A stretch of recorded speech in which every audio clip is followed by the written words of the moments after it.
Hello everybody and welcome back to Suzerain. So in the last episode we had our inaugural ball, but there were problems at the inaugural ball. One of the MPs in the Grand General Assembly was assassinated, and now we're going to have to deal with the fallout of that. So I'm pretty sure things are going to be a little bit more hectic because apparently the assemblyman was a very popular person. He was also heavily associated with the more communist-leaning factions in Suzerain, and he was assassinated possibly by someone that was a part of the more fascist-leaning faction. So that's going to cause problems. But anywho, we'll go ahead and get back into it. So let's begin. We can read the report from Holsword first. Security increased. The security measures of the capital has been heightened after the murder of Bernard Sarkos. The mayor of Holsword reports everything is under control. Security around the Maroon Palace has been increased with the combined effort of the Holsword Police Department and the Presidential Guard. The entrance The entrance procedures to the palace are being revised with advice from security professionals. The police chief, Carl Grazer, reported that an investigation has been launched on the murder of Bernard Sarkos. So, yep, that's not good. Let's join the emergency meeting. The mood in the security room was gloomy.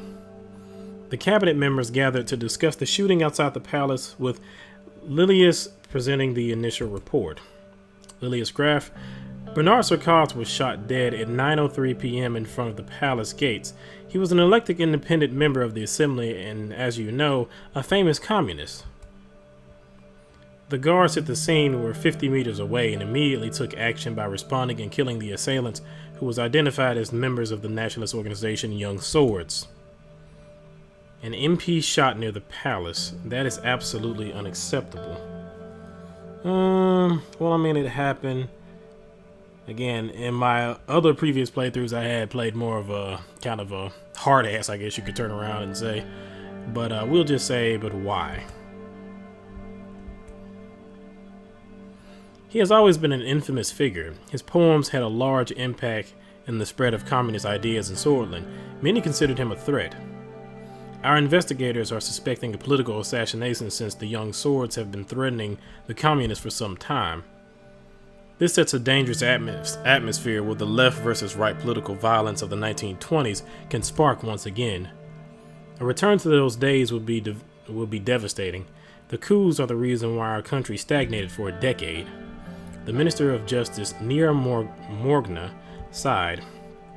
The Red Youth has just condemned the killings, but didn't stop there. They promised revenge. This will in turn spark further aggression from the Young Swords. The whole cycle started because Bernard Sarkos expressed his views. We cannot simply look away. Nia Morgna's sense of duty and justice always resonated with the people around her. She was a brave woman that challenged the wrong. Nia was the first high-ranking government official in the Justice Ministry to openly question the structure and organization of the system. Freedom of expression is part of our Constitution. We can't have anyone, let alone an MP, shot for voicing different opinions. And then, of course, you can start taking more political leanings depending upon how you feel. So,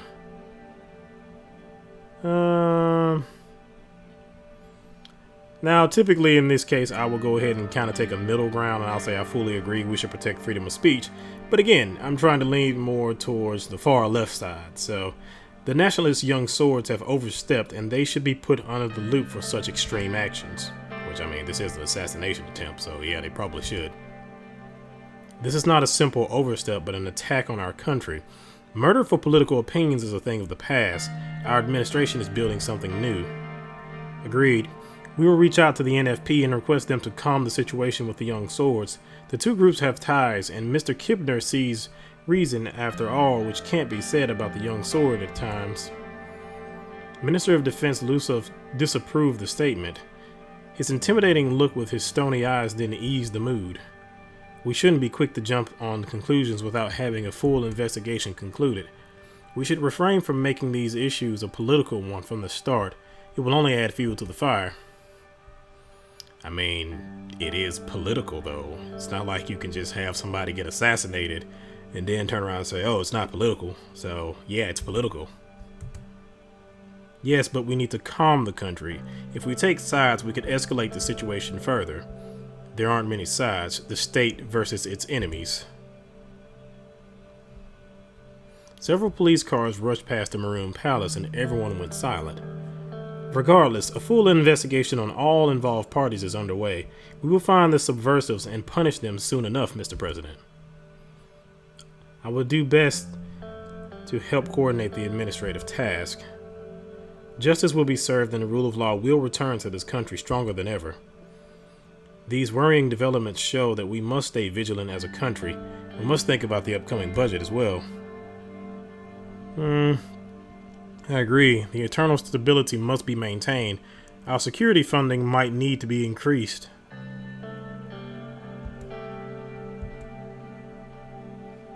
I'm sure the Minister of Interior has already taken the necessary precautions. You can be assured that our police units and intelligence units are on increased threat condition. Nobody should be able to move a finger against government officials. Lucien took some notes after checking the latest newspapers and reports. It seems that the tension between the communists and nationalists will escalate further. It will be very difficult to pass any meaningful change if there is chaos in the country. We will make it through this and deliver our promises. Hell yes, President Rain. This will be it for today then. We will convene again soon. Thank you all and keep us updated. The meeting concluded and the ministers left the room with concerned looks. It was hard to anticipate what would happen next. So yeah, we have political turmoil in our country. But who knows, maybe I can kind of quell some of these things. Or maybe I can uncover what's behind these things. The Lachavan Times. Breaking news. Bernard Sarkis, a prominent independent MP known for his communist romanticism, has been murdered leaving the Maroon Palace grounds after the inauguration ball of Anton Rain. Reports indicate a politically motivated assault by the far-right nationalists of the Young Swords. Shocking photographs have been linked to the press, showing the blood-drip stairs at the Maroon Palace. We heavily condemn this sort of political violence. This is the very cycle the president must break with reforms. Yep. And let's continue forward. Also, I apologize if you hear any loud noises in the back. It's kind of thundering and lightning here. It's just started raining a few seconds ago. A few days later.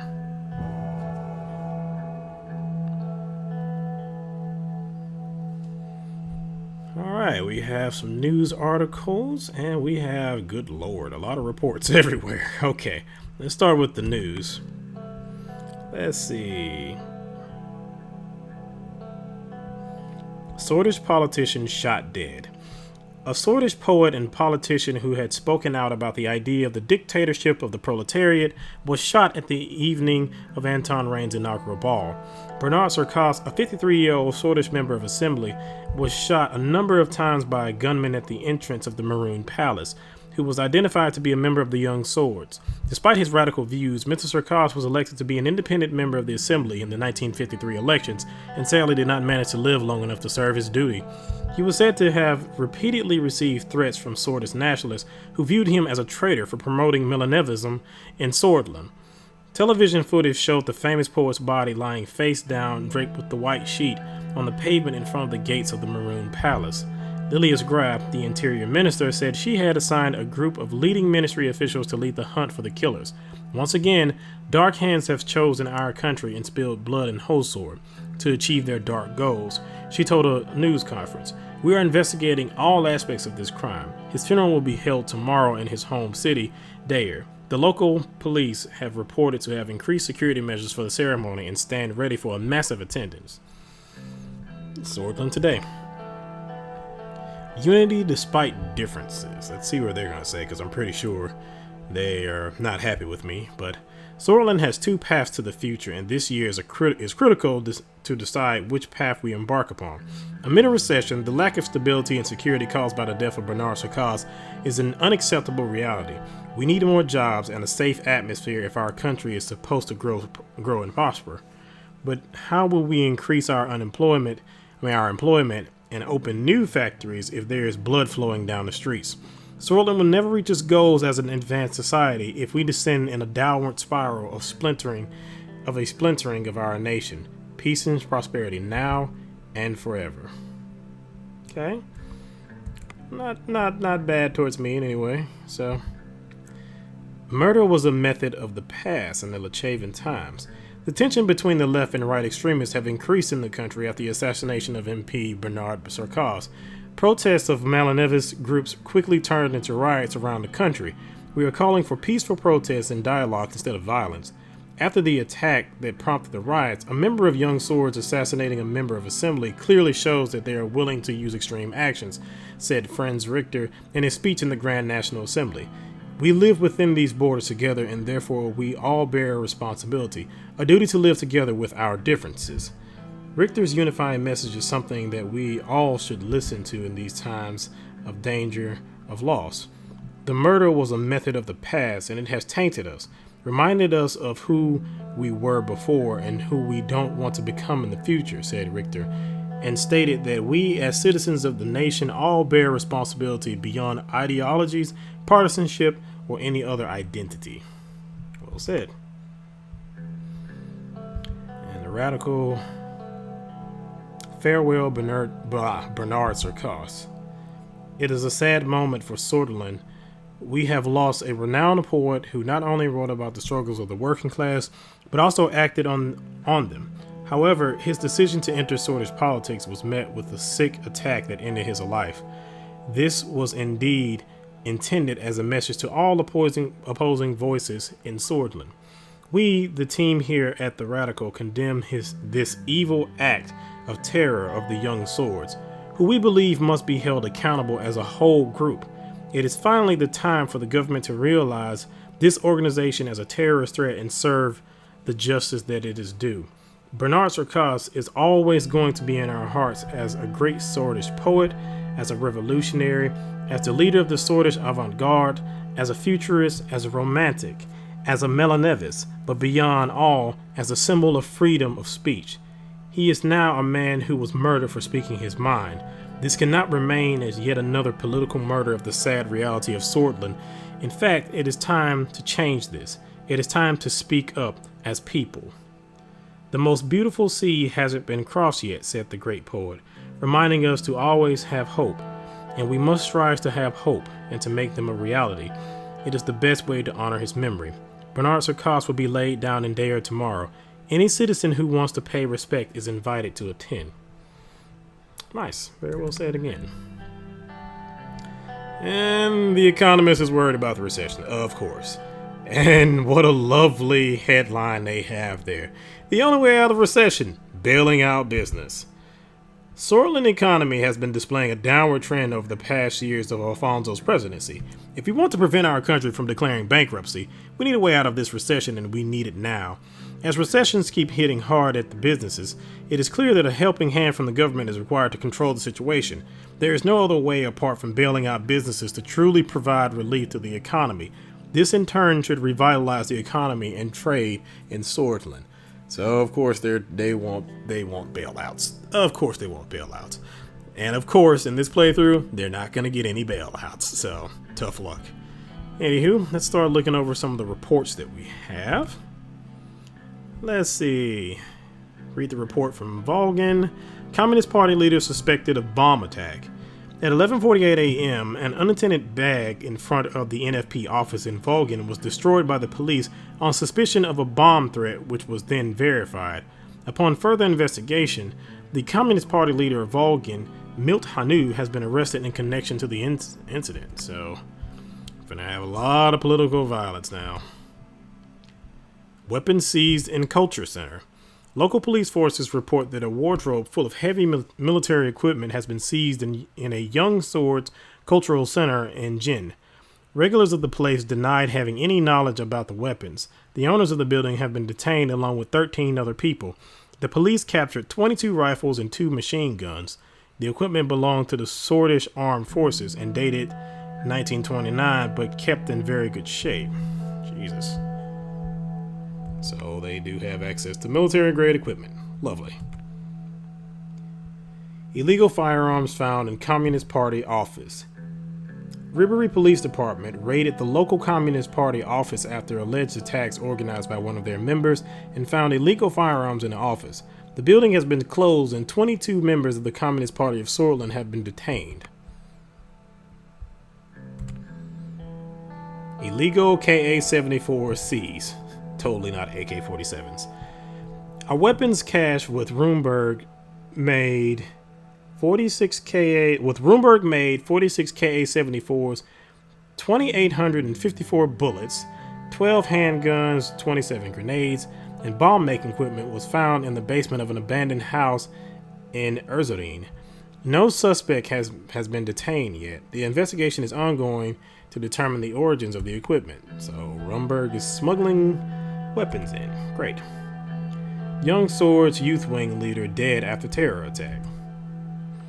Local Young Swords Youth Wing leader in Suzerain, Jack Torin, has claimed the responsibility for the organized attack in the Blutish market that resulted in the death of 7. His base of operations have been raided and he was found dead with 2 bullet wounds in the back of his head. The scene was organized to make it look like a suicide. We were not able to get information about the location of other ringleaders connected to terrorist attacks. Oof. Report from Narble. Police understaffed. Narble has reported that it is currently understaffed to deal with the ongoing political violence. Due to the small size of the police force in the city, they have been working non-stop and a number of officers were sent to the hospital due to fatigue. Ministry of the Interior, Lydia's Graf, has been working with the head of police, Carl Grazier, to address the issues. Oh, this is lovely.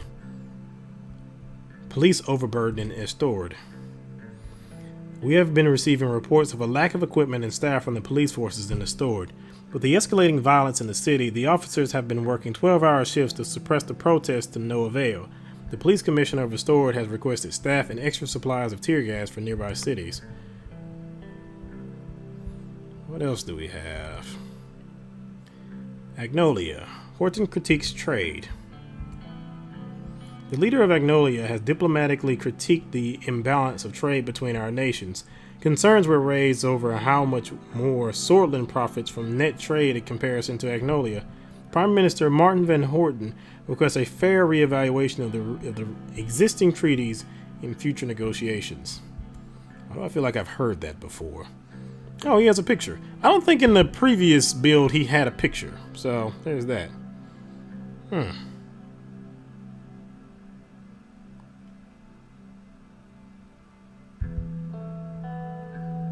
Interesting. Okay, let's get back to the game and see what things we have to deal with. I thought I saw 2 things. Oh, okay, here we go. Smolok warns traders. The latest diplomatic message from the leader of Wayland warned us regarding a pathway from the mountains of Bergia that allowed traders of the state escaping to Sortland. President Victor Smolok has demanded that the border security to be increased. He also sent his best wishes about handling protests in Sortland. Oh, great. Sounds like a swell fellow. Yeah, I don't think he had a picture either, but I could be wrong about that also. So, okay. Now let's get back to the actual things going on at the Capitol. Oh boy. Let's see here. We have a report, dinner with the family, and 2-part security briefing. Chief of Police Carl Grazier reports that 2 Blutish women with affiliations to the Blutish Freedom Front have been caught in Hosord before they executed a terror attack at a crowded rally. Both women are listed as wanted criminals and enemies of the state. The arrested women have admitted to their intentions to attack the National Front Party's rally at Seoul Square when Kasaro Kibner gave his speech, but rejected any connections to the BFF. Both claim that they were acting alone. Police reports that the situation is under control and further investigations are underway. Jesus. Even in the capital we got stuff going on. Well, let's have dinner with the family. I arrived at home from a long day at the palace and thanked Sergei. The 2 guards at the gate bowed their heads while I walked by. I took out my keys and walked up the stairs in the front door. Even before I entered, I could hear Dana rushing down the stairs to greet me.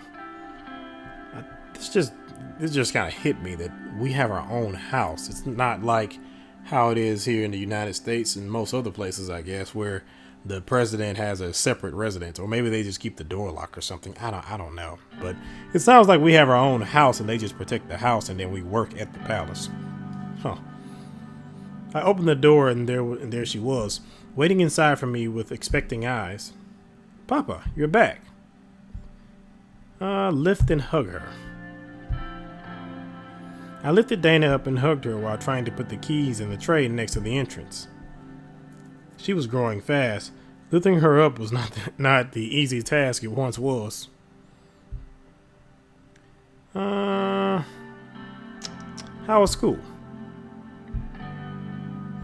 She wanted to get down, and once I put her down, she immediately started running to the kitchen while making funny noises, seemingly escaping from my question. It was good. She disappeared around the corner. Monica appeared next to the kitchen door wearing an apron and holding a spatula in her hand. Dana, what did I tell you? No running in the house. Yes, Mom. Monica approached me and kissed me on the cheek. Welcome home. Monica grabbed my jacket to hang it up. I realized the smell of her delicious cooking, which reminded me of how hungry I was. Smells delicious. What are you making? No. I asked, how was your day? Good. I went out to do some grocery shopping, just like old times. I'm making your favorite, zabla with beef and tomatoes. Zabla was a dish that was somewhat similar to lesbian hummus, traditionally topped with braised beef. Main difference was that it utilized spices and tomatoes that are grown near Bergia, and it was served in a clay pot. It was absolutely my favorite dish, especially when it was paired with kibej, the signature alcoholic drink of the region.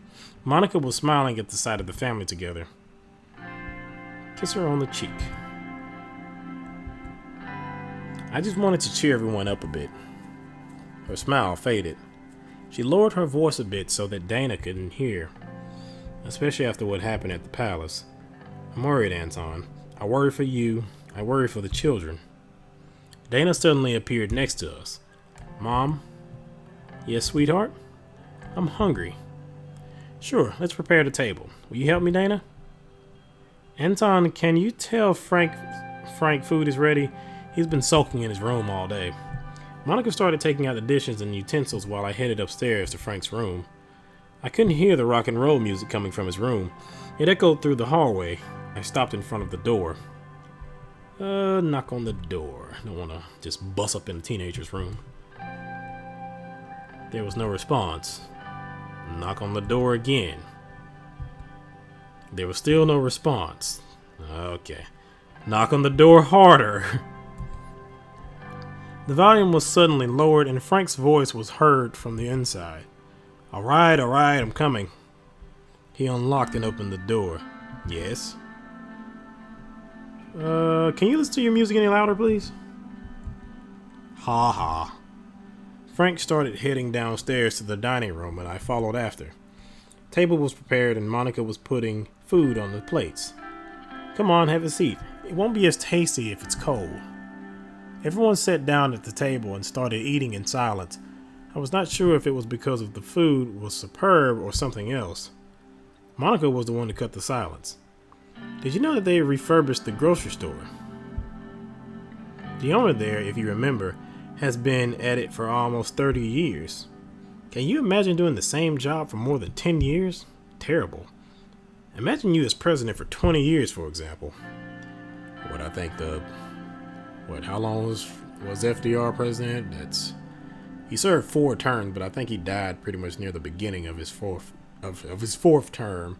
Of course, you can't do that anymore as president. I think the only person that's really can serve in a long particular case is certain governors. I believe right now the longest serving governor is Andrew Cuomo, the governor of New York. I think he's on his 3rd term, and I believe he said he would run for a 4th term, which I think would make him the longest serving governor in history. Could be wrong, not sure. Anywho, let me see.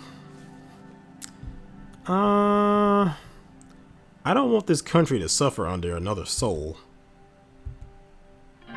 really hope so. Anyway, he is a really nice person. He gave me extra vegetables. The cook went. Frank suddenly slammed his hands on the table loudly, which caused everyone to stop and look at him. So, is this what's going to happen? We're going to act as if nothing happened. We're going to avoid talking about what happened at the palace. Father, that could have been you. You could have been killed. Any of us could have been killed. Dana looked as if she was about to cry, and Monica looked worried with a frown on her face.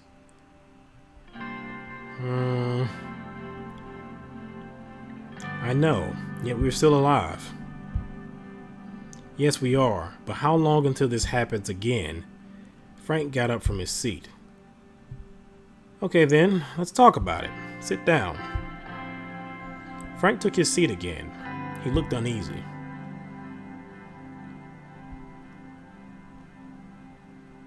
I know it was a close call, but everything is under control. What did you do? How is it under control? It was just a one-off. We were not even the target. Now, of course, I don't really agree with any of these particular choices. I wish I could kind of explain more what was going on, but I'll go with my security assured me that they took the necessary steps. The same security that let a person get shot in front of the palace. Frank, listen to your father. If your father says we don't need to worry, we shouldn't. You have to trust him. Monica turned to me. We all have to trust each other. Things calmed down a bit on the table. We finished our food in silence. Frank got up first and picked up his plate. Monica lifted Dana up and brought her upstairs before returning to the dining table. She sat down and looked at me. Anton, he's still young. I know. I didn't want to agitate him. You have to admit, that was a close call. And Frank is not the only one who is worried. I worry too, Monica. Things might escalate. She got up, came next to me, and massaged my shoulders for a moment before leaving me alone in the kitchen. Thinking about what happened at the palace, I got up from the dining table and left the kitchen. What else was waiting for me in the future? Time would tell. Alright, so things are getting a little tense at home now. Also, we have 3 more news articles. And 2 of them is from Swordland today. Oh. Well, probably 1 of them. Let's see. Protests in Gruny. Protests are taking place throughout the Gruny region in response to the assassination of Bernard Sarkos. The protesters raised the concerns about the young swords, the increased cost of living, and inequality prevalent in the country. Large rallies have been organized in the city centers of Benfi and Boran. A large congregation of Red Youth members have organized sit-ins and protests amid a hampering public transport aimed at hampering public transport in the city of Volgan, which brought the city to a standstill for a few hours before riot police came to disperse large groups of protesters at transportation nodes. Oy. Protests across Swordland. Wonderful. Off to a great start. Protests erupted around Swordland after the death of Bernard Sarkos, many of which started peaceful but soon turned violent. Protesters with red youth flags were seen in most central cities around Swordland, carrying out violent riots and organizing protests that disrupted much vital services from being delivered to the Swordish people. Protesters held sit-ins, which were broken up by riot police with tear gas and water cannons in the region of Bergia, Ogland, and Gruny. Thousands of people poured into Republic Avenue in Lechaven and Soul Square and Hosword in response to the young swords' attack. Similar protests around Swordland soon turned into violent riots. Oh boy. Doesn't sound familiar at all. Political chaos. Oh boy. Political violence has surrounded Swordland since yesterday. While officials from the police claim to have the situation under control, protests are turning into riots and violent attacks are occurring around the country. NFP and Luz call for protests. Kasaro Kibner of the National Front Party called a rally to condemn the communist influence from United Kantana and called the violent protesters as traitors to Swordland. These Melanevis are roaming in our streets, conducting violent attacks in disguise as peaceful protests. We can't let them exploit a man's murder, said Kibner in the press conference. On the other hand, the labor union of Sordland has gathered to condemn nationalist violence in Sordland. The protests gathered crowds of several thousands, and agitators from both sides in Hosord, and acts of vandalism occurred. Katarina Horton accused Kibner for provoking the public. What else do we have? Young Swords vandalized shops. A group of people with Young Swords flags have vandalized a dozen shops in the trade district of Anrika, specifically targeting the Blutish and Agno-Swordish minorities. The shop owners who defended themselves were wounded in the attacks. The local police broke the groups apart. NFP office burned. A group of violent militants have assaulted the National Front Party, headquartered in Morna, and committed arson. Firefighters have been called to the scene, where fires raged for hours on end. Several nearby houses burned to the ground before it was brought under control. Ugh. So yeah, the politics are getting way out of control right now, and the violence is getting out of control. In a way, it really does kind of remind me a lot of, when you read about the rise of the Nazi Party and how things were in the country beforehand. I guess you can kind of see certain similarities between that. And of course, you can also see similarities with the 60s here in the United States, how we had the civil rights movement and things like that going on. But these are more political as opposed to civil rights and such. Let's see here. Let's attend a two-part security briefing. I arrived in the front of the doors to the operation room. Today's security briefing was arranged in two parts, starting with internal matters and moving on to external matters after a short break. The Ministry of Interior, Lilius Graff, and the Minister of Justice and Law, Nier Morgna, would join us for the first part, the law enforcement briefing. For the second part of the Minister of Defense, Isov Lankia, would join with a few high-ranking officials, including the Chief of the Armed Forces, Vulcan Kruger. I opened the door, and all the attendees rose from their seats. Lucien Gallard, sir. Please take your seats. Everyone in the room sat down except for Lucien. He put on his glasses and went through the documents in front of him. Shortly after, he raised his head to address the attendees. Welcome, everyone. We will kick off today's meeting with the internal security topics. I am assuming everyone already went over the agenda. We all have busy schedules, so without further ado, I will jump into our first topic. As we feared, the political atmosphere has worsened. The reports around the country indicate that tensions are rising as we feared. Speaking of, what is the status on Bernard Sarkas's investigation? I received news this morning that the investigation into the murder of Bernard Sarkas has concluded. Great news. I'm eager to hear about the details. After further research and testimonies, we have confirmed the intention and also the events leading up to the event. A few days ago, members of the Red Youth have initiated a violent attack on Young Sword's local leader in Jin. We believe this in turn triggered the revenge attack, leading to the death of Mr. Sarkas. Since he often spoke against the Young Swords and nationalist sentiments in the assembly, he had a big target on his back, not to mention his radical communist views. Radical? Sortland just lost a great writer. For what? It is unfortunate, but it was likely that an incident would happen. Lily has handed over the report and pointed at a highlighted section in a document. The investigation revealed a very troubling fact. The funding sources of the Red Youth have a clear link to United Contana. Oh, wonderful. Oh boy. What does this mean? That the communist superpower is meddling in our affairs. Several Red Youth members with ties to United Contana have been detained, and the information extracted from them point to a preparation for a communist uprising in Sordland. It isn't unusual for the superpowers to influence other nations, but I think this case is a little far-fetched. The left lacks popular support in Sordland. I went over the report in detail. It would be wrong to jump to conclusions about a clear foreign interference yet. United Contana has humanitarian and cultural ties with many countries, including Sordland.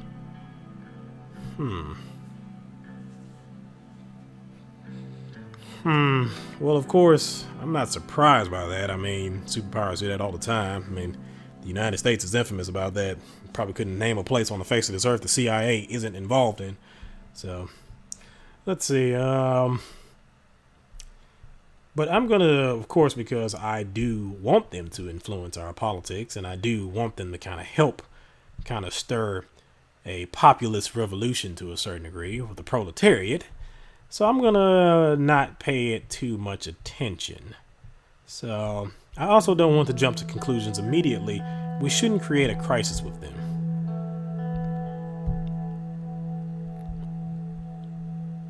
Let's move that back over there. Nearly 3 decades ago, they funded General Ricard and tried to establish a communist dictatorship in our country. If it was not for Colonel Soul, we would have seen the real crisis. She took a sip from her glass of water and continued.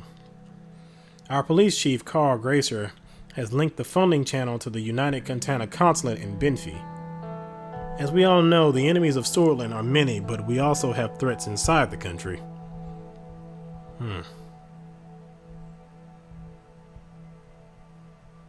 We need to remain vigilant as a people and a nation. If we give up essential freedoms to purchase temporary security, we deserve neither freedoms nor security. Arguable, but yes, we know what more security and surveillance caused to this country under President Soul. Let's not forget that President Soul brought stability after a long period of bloodshed and chaos. But moving on. Okay, seems like they have some differences there. Our highest internal threat comes from the estimated 20,000 strong British Freedom Front. I am reading that correctly, right? They are a banned political organization, now a militant force that is trying to incite racial violence.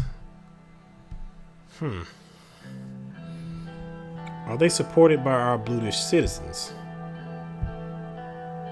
To little extent.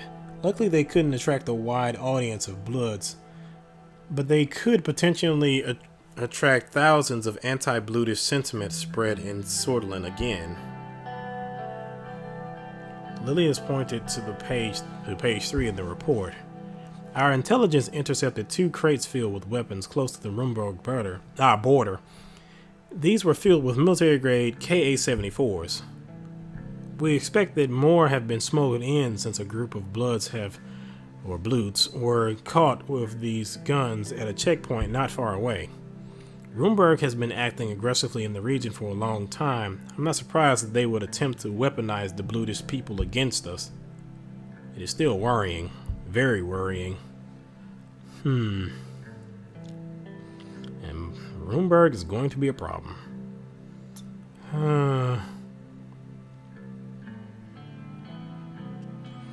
We need to keep level-headed with Rumburg. They're looking for a reason to take action.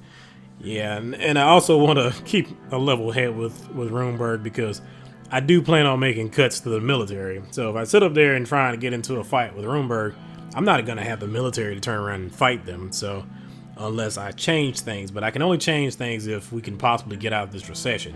And I don't know if I'm going to have enough time to get out of the recession, considering the fact I only got 4 years to do it. So, and I'm pretty sure Rumburg is going to try some more stuff before then. So we need to be as diplomatic as possible and also work with more allies too in the process.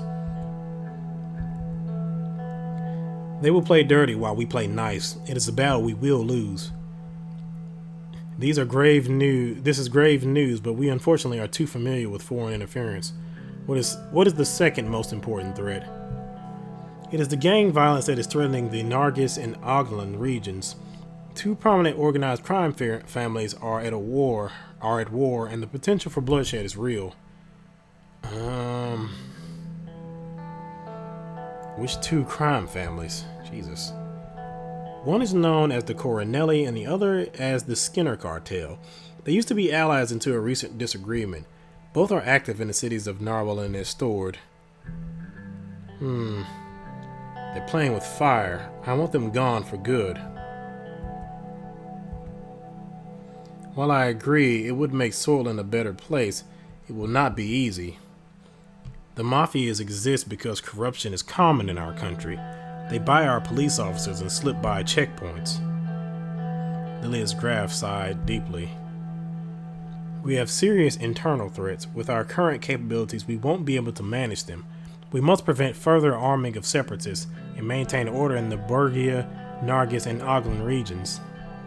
You promised to put a focus on the security and law enforcement budget. You must keep this promise. We will keep to that promise, especially in light of all this information. Yeah, I don't plan on changing that. We will rid our country from separatists and any violent gangs if you can support us. The resources could also be used to fight corruption, which is very likely the reason why these weapons were smuggled in. Hopefully, we can also use these resources to deal with the oligarchs who are trying to bribe us too in the process.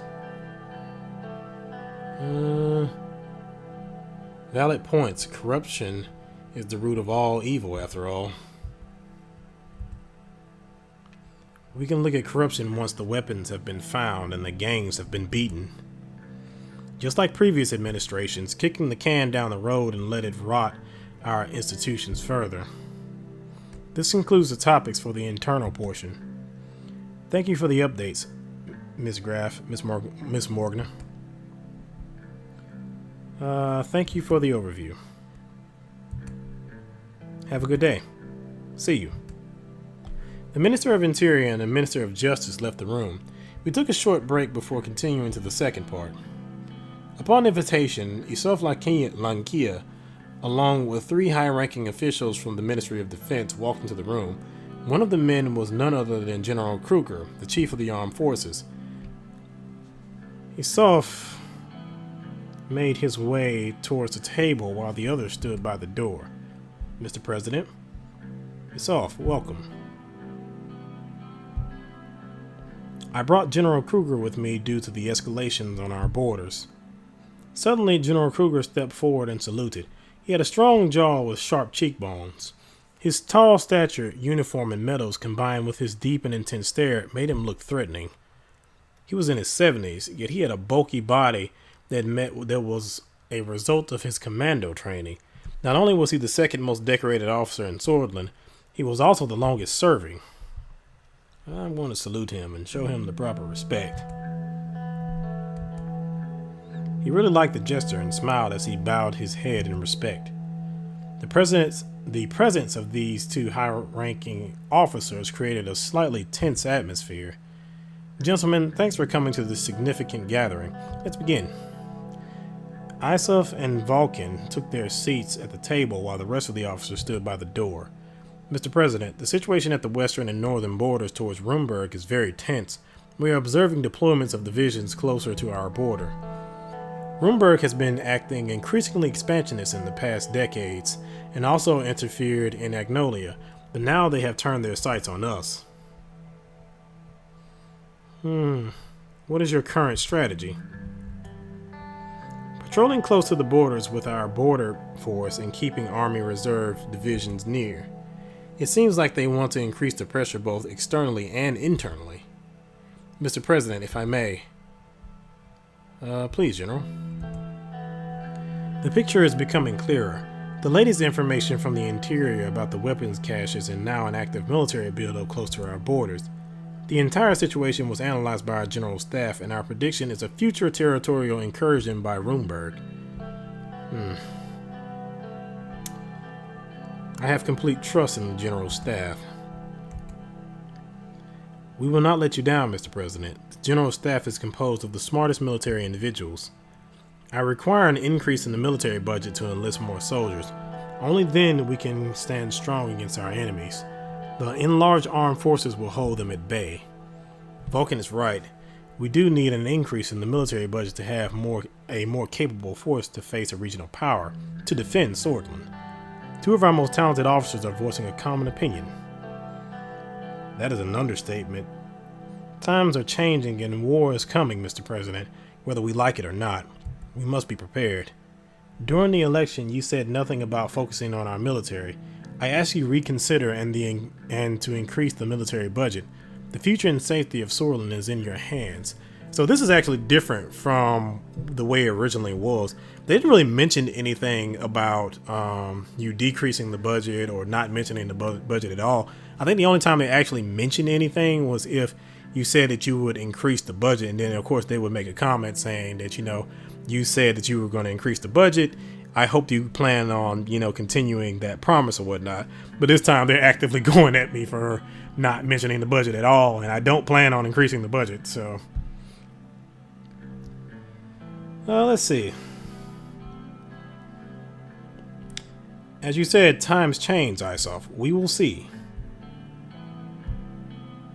A glimmer of hope was seen on Isoff's face. Our forces would crumble under a decrease, and Runeberg would be much more compelled to exploit our weaknesses. Our country hasn't fallen to an invading force for 200 years. You cannot let it happen, Mr. President. We could also find regional allies like Volksland and Lesbia to deter Runeberg. There are several options on the table. And see, this is exactly what I want to go for. I want to try and have some sort of an alliance with Volksland so they can help us out.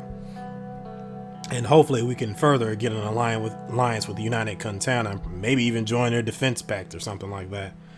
So,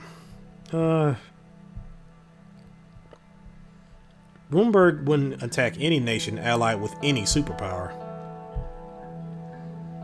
One shudders at the sacrifices that would require us to make. So yeah, that's also kind of the other side of that too.